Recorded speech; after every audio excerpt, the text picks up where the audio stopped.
Madame, Monsieur, bonsoir et bienvenue dans l'invité de la rédaction de Média TV. Ce soir, nous allons parler d'une très belle exposition du musée Bank El Maghreb dans le cadre de ces expositions numismatiques intitulées Sigil Massa, carrefour de civilisation et de commerce.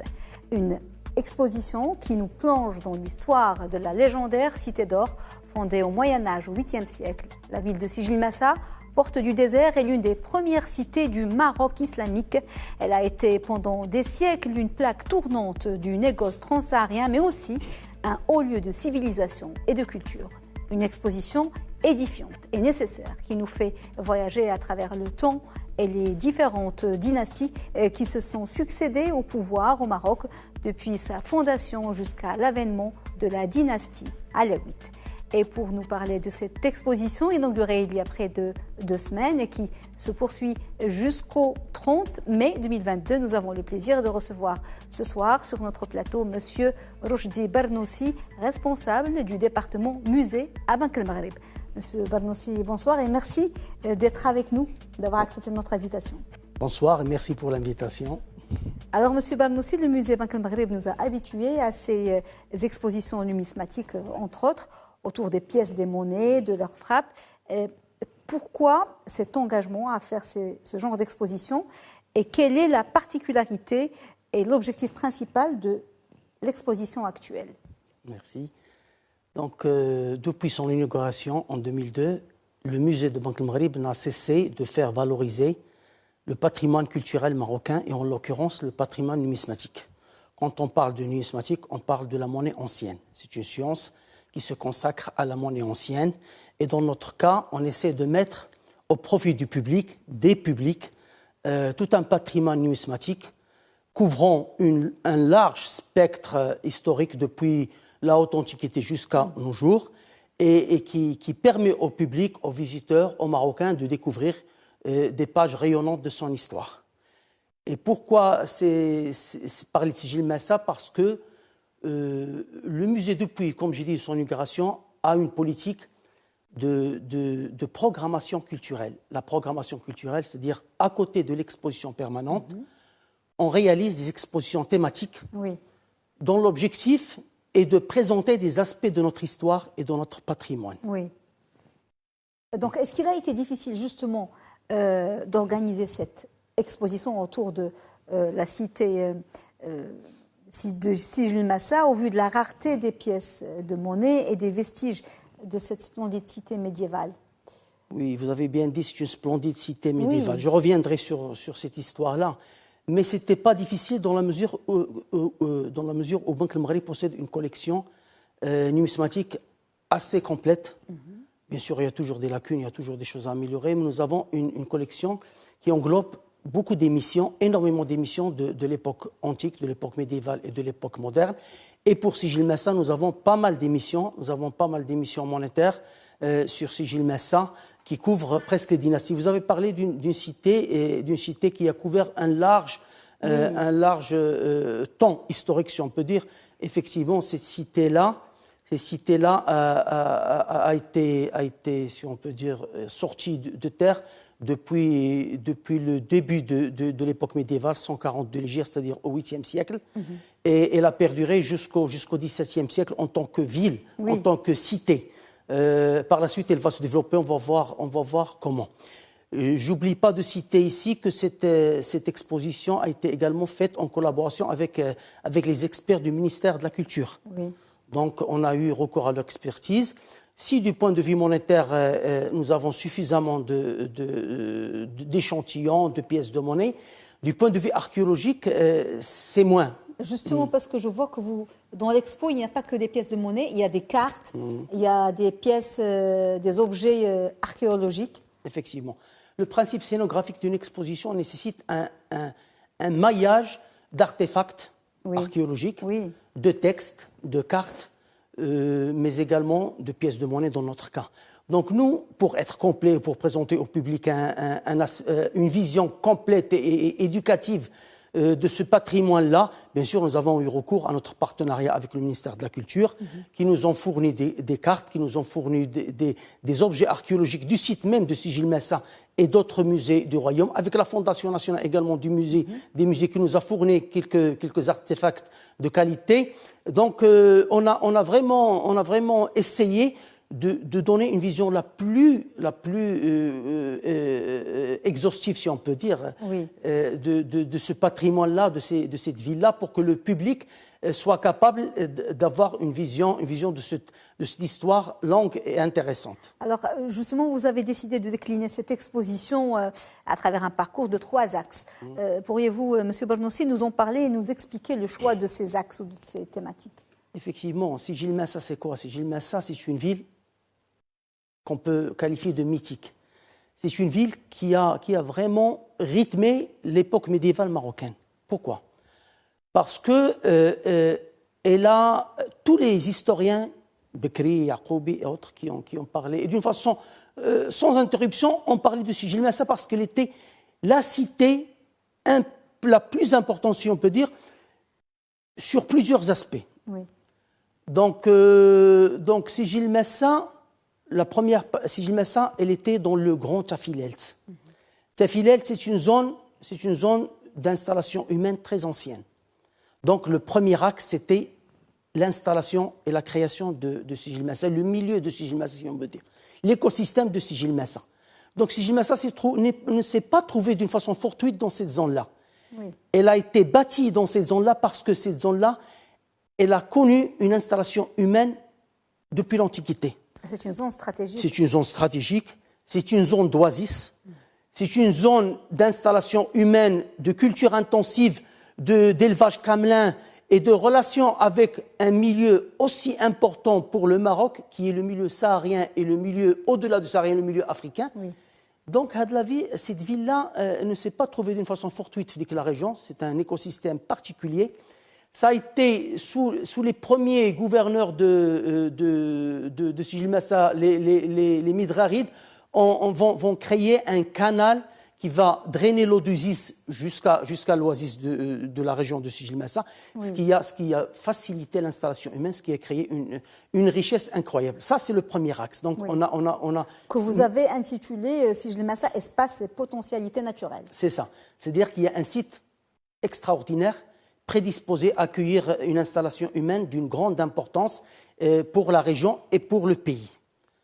Le deuxième axe, donc, on a parlé du milieu, on va parler de l'histoire. Le deuxième axe, c'est consacré à l'histoire.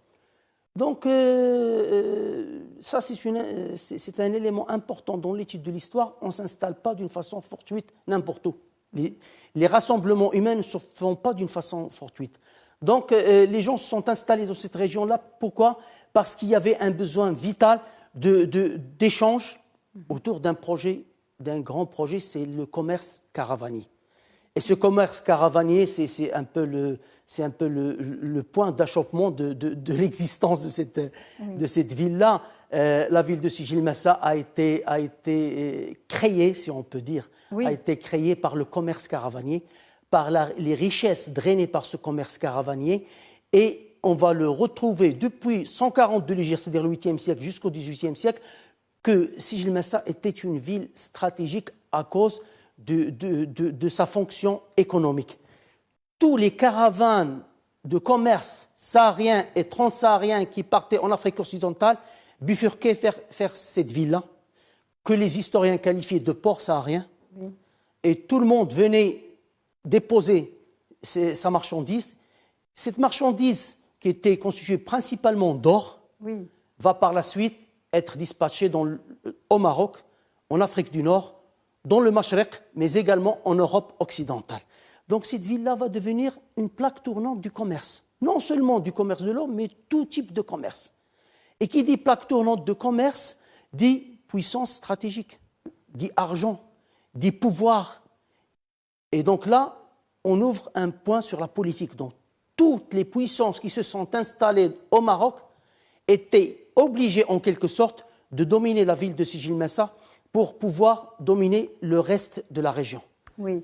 Alors, cette cité justement séculaire et qui a rayonné pendant des siècles, en fait, s'est distinguée par la frappe de la monnaie. Oui. Parlez-nous, M. Rochdi Bernossi, de son atelier monétaire qui était, et on le lit dans votre communiqué, l'un des plus dynamiques à l'échelle du Maghreb al-Aqsa et de l'Occident musulman aussi durant toute la période médiévale. Qu'est-ce qui a favorisé le développement de cette activité à l'époque? Cette activité économique, forcément, bien sûr. Mais peut-être qu'il y a d'autres régions où il y avait une activité économique, mais qui n'avaient pas forcément donné une grande importance à la frappe de la monnaie.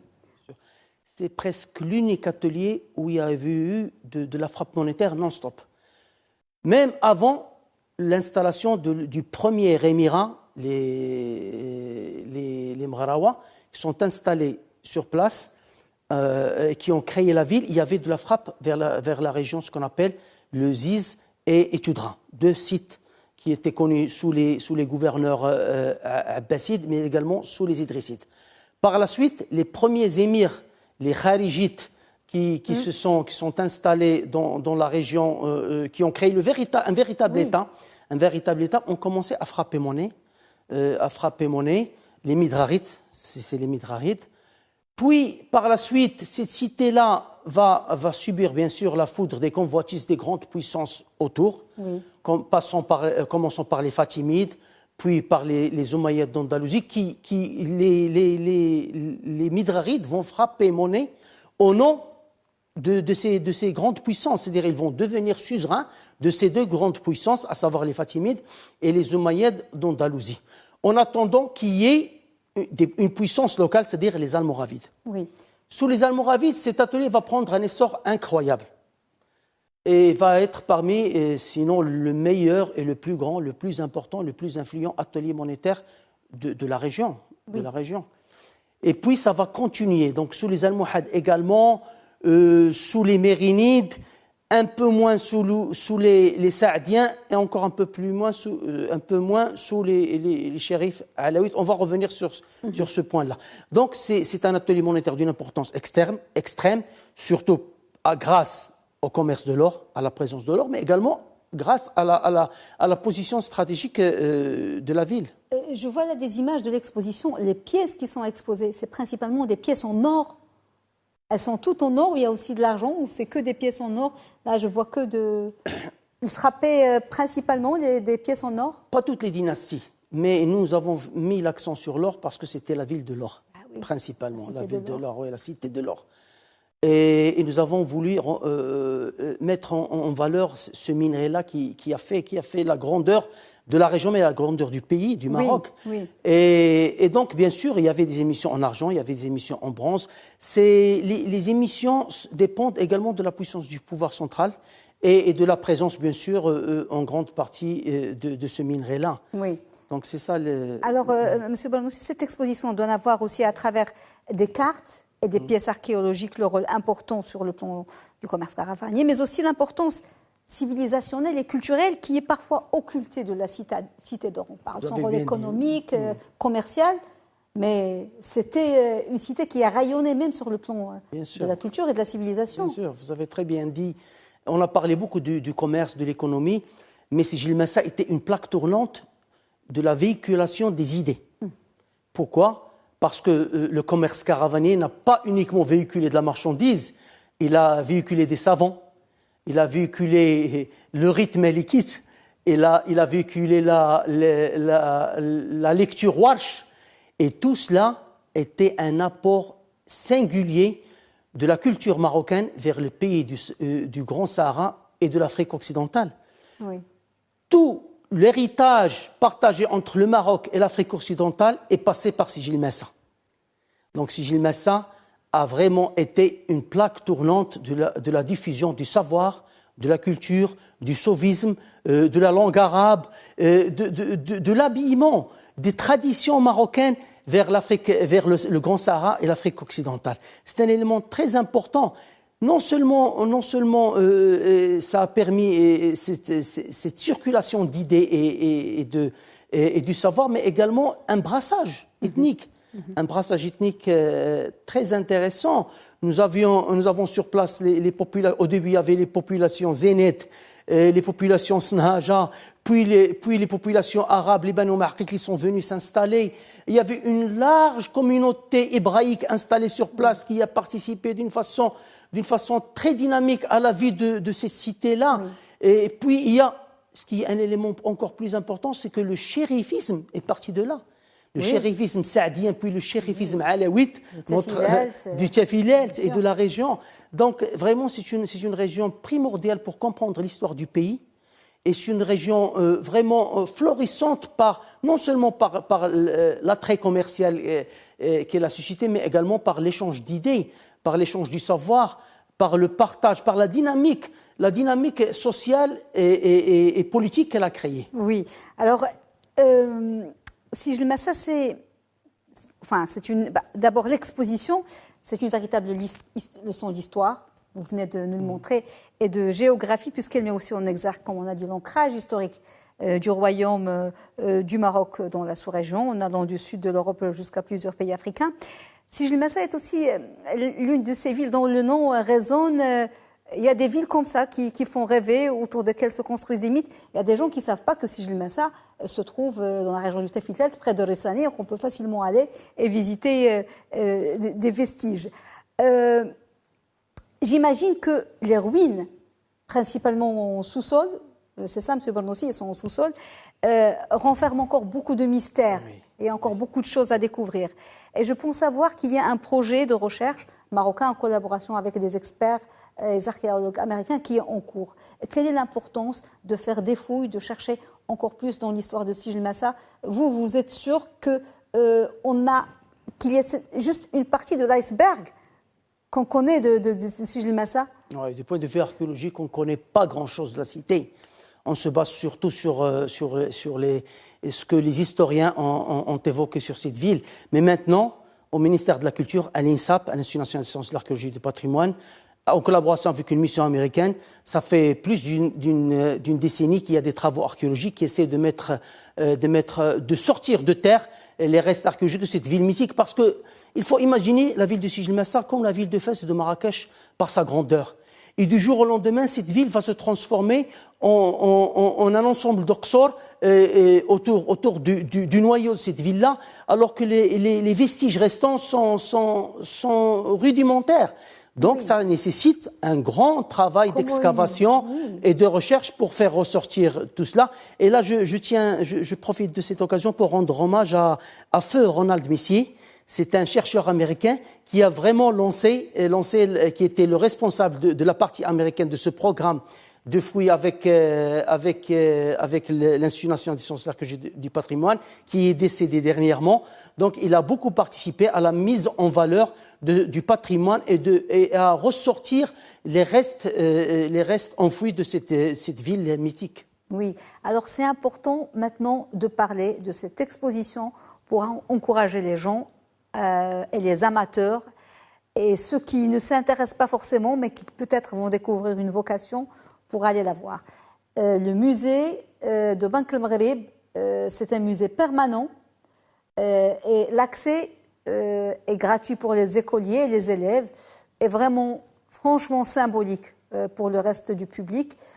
Parlez-nous de l'organisation des expositions au sein du musée de Bank el-Maghrib, parce qu'il y a des gens qui n'osent pas encore, ils voient la bâtisse imposante, mais il y a une véritable activité culturelle tout au long de l'année dans le musée Bank el-Maghrib. Je vous remercie pour cette question. Oui, effectivement, c'est un musée dynamique, actif, moderne, très interactif. Il est ouvert à tous les publics.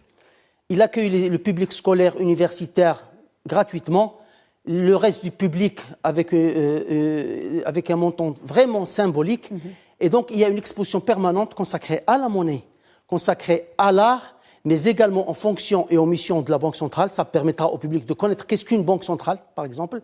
Il y a des jeux, il y a des ateliers, et il y a une équipe spécialisée et professionnelle qui peut l'accueillir. On peut faire des visites guidées également. Et donc, on est là ouvert 6 jours sur 7 au public. Et j'invite, à travers votre émission, le public de venir nombreux à ce musée-là, qui est une plateforme citoyenne, culturelle, pour parler de l'identité marocaine et de faire vivre au public un voyage dans le temps, mais également dans le domaine de l'art, dans le domaine du beau et dans les missions et fonctions de la Banque centrale. Merci beaucoup, Rochdi Bernoussi, d'avoir été avec nous. Je rappelle que vous êtes responsable du département musée à Banque el Maghrib. Je rappelle aussi que l'exposition Sijl Massa, carrefour de civilisation et de commerce, se poursuit jusqu'au 30 mai 2022.